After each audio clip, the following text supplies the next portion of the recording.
This week's daily P is a 12 mountain reverse in Q3. I chose the Porsche over here.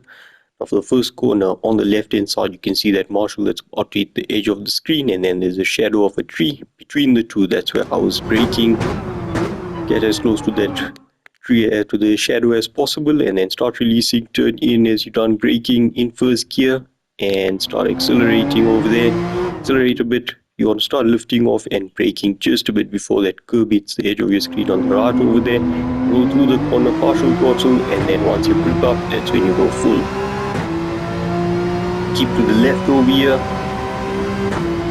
And I was using the shadow. Just as I get over it, that's when I was starting to brake. A bit before is fun, too close to it, and you could just end up understeering a bit. So brake over there, start releasing, roll into the corner, and again just be careful on the throttle, don't slam it, just partial and then full.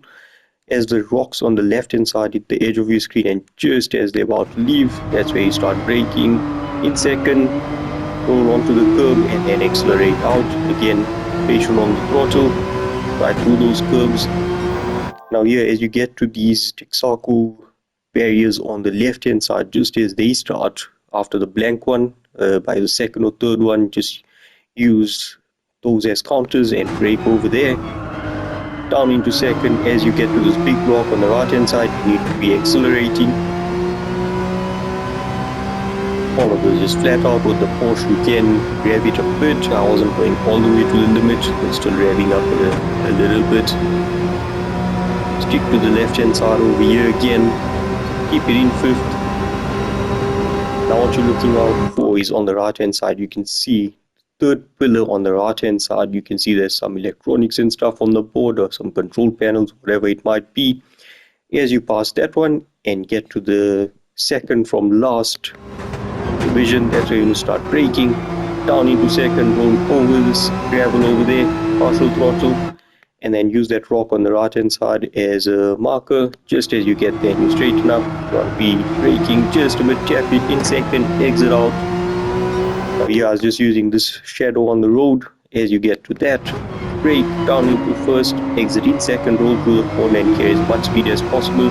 Partial throttle, easy to lose it back over there. Now here, as you get to this crest and just as you're about to enter the tunnel, brake just before it, otherwise you could just get airborne a bit. So you want to brake before that so that the car sticks a bit. In second and accelerate out